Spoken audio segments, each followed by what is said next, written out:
The confirmed cases have crossed 5 lakh. The world's biggest cities are shut. Stock markets are in free fall. The Wuhan virus has triggered an unprecedented crisis in human history. The sheer scale of it is unnerving. One virus has disrupted the whole world. And this leads us to a question. Is the Wuhan virus the world's biggest intelligence failure? Did no one see it coming? Were these countries too complacent? By the time the world swung into action, the virus had already crossed most borders. And now everyone is playing catch-up. Well, almost everyone. There is one country that seems to have an edge right now. The home country of the Wuhan virus, that is China. There is no doubt that China was hit for weeks, that Chinese people suffered. But now China says it has contained the threat. So it's closing down borders and opening up businesses. Fewer cases are being reported. Factories are up and running again. Businesses will take time to revive, but they have made a start. Companies are being encouraged to make coronavirus supplies. They're making equipment other countries might need to fight the outbreak. Gloves, masks, personal protection equipment, even ventilators. So first China put the world in ICU, and now it is selling them ventilators. Is China profiting from this outbreak? As I said, the people of China have gone through unspeakable misery. Thousands have died, they've suffered. But big business and the government now stands to gain in China. And if this sounds too sinister a plot, look at this.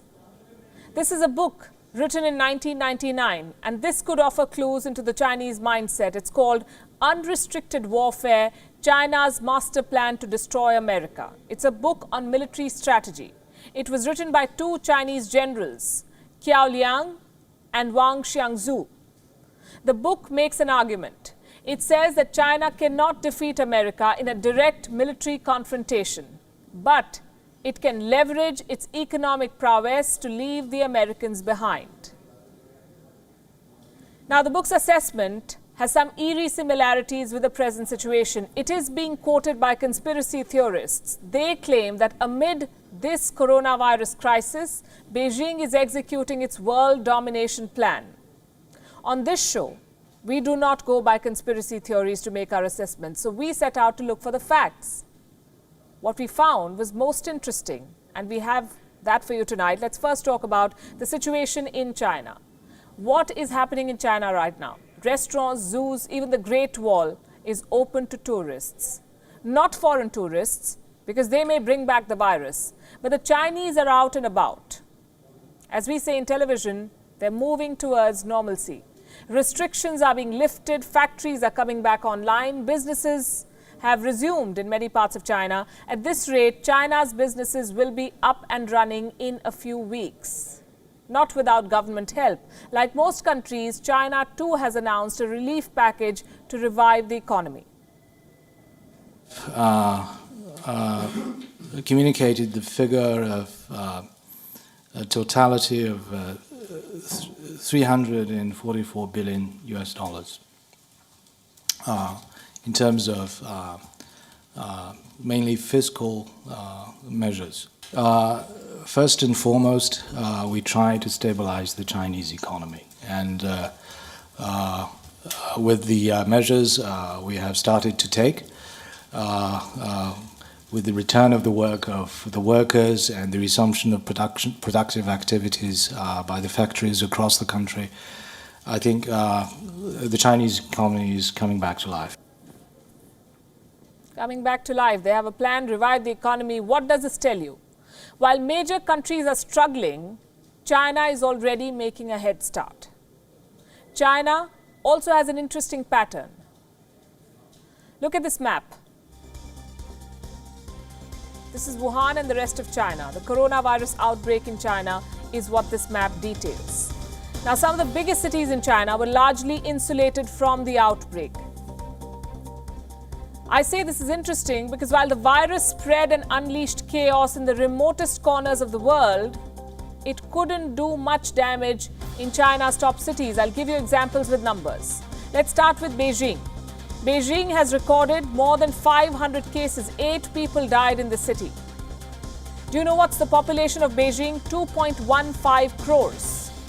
Shanghai reported 468 cases with 5 deaths. Shanghai has a population of 2.4 crores. Among the 10 most densely populated cities in the world, only 5 deaths, less than 500 cases. The point I'm making is that China's financial hubs have largely emerged unscathed from this crisis. They can bounce back quickly. They're boosting business by creating opportunities. What does the world need right now? Personal protection equipment, masks, they're in short supply. Guess who's filling the gap? Chinese companies, already at work to supply to the world. According to a report, almost 9,000 new manufacturers started producing masks in China this year. They began business in the first 2 months of 2020. China's daily mask production has crossed 116 million now. Many companies have overseas orders. They're selling outside China. One of the biggest companies is Dawn Polymer. This is a Chinese company. It supplies the fabrics used to make masks. Dawn Polymer has a 40% market share in China. And the value of its shares, the company's shares, has shot up by, listen to this, 417% since January. 417% in 3 months. The holdings of the company's founders now stand at a whopping $1.9 billion. The coronavirus crisis has only meant good news for their business. Here's another example of China creating opportunities from the crisis. Buying out distressed assets. Case in point, Australia. The Scott Morrison government is worried about Chinese companies taking over Australian businesses. Reports say Australia's Foreign Investment Review Board is now gearing up. Why? Because they fear takeover attempts from China.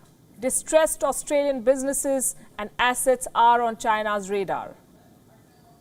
It's not just Chinese companies that stand to gain. Foreign companies based in China are also back in action. BMW's factories resumed operations in February itself, last month. Fiat Chrysler has also restarted production. Foxconn has resumed work in its mainland China factories. Foxconn manufactures for leading tech giants like Apple and HP. Tesla's factory in China is back online too, reportedly with help from local authorities. Members of the Chinese government allegedly helped Tesla secure key supplies. The Chinese government is going the extra mile to make sure businesses resume operations. In Shanghai, most foreign businesses are back in action. All foreign-funded enterprises have resumed operation, with an 80% employee return rate and a 70% business resumption rate. The overall situation is steadily improving. So while it sounds crass to say that a company or a country profits from a pandemic, these are the bitter facts. China exported a virus to the world. Now the world is sick and China is selling them the balm. And while the world tries to heal, China is already up and running.